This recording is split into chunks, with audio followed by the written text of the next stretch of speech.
I draw support and resistance.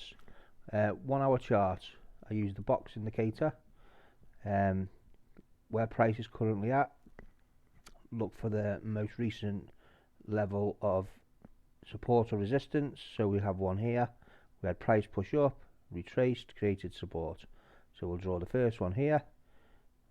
I don't tend to have the boxes be too wide as it just confuses, so nice and narrow. So if I just click on that and go into the settings of that, you can see I've got a black border, light grey. I extend to the right. If you wish to, you can extend it all the way across like so. I do not choose to. So we have a most recent here. We'll put one more beneath. We can see a range in part of the market here.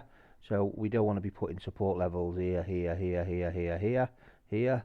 So we can see we had a bit of more of a resistance here as price was pushing up, and then it come back down to retrace. So I'm happy enough to just put one here, and we'll do that as like so. And then we've got nothing more going on just above here to the left. So let's scroll over to the left. We can see where price is currently at. So we'll scroll a bit further. It looks like the price has broke this level here, so until we get further price action here, then we can see price pushed down, retraced back towards the 8 MA here, price come up and retested this level here. A nice area of resistance created, support, resistance, so that'll do a nice level there. And we'll do one more above also, which we can say around here. As price pushed down, it retraced, increased a little minor level of resistance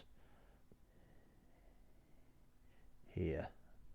So that'll do for that. So if we can just scroll back across to where current price is, and that is it. That is as simple as how I draw my levels of support and resistance.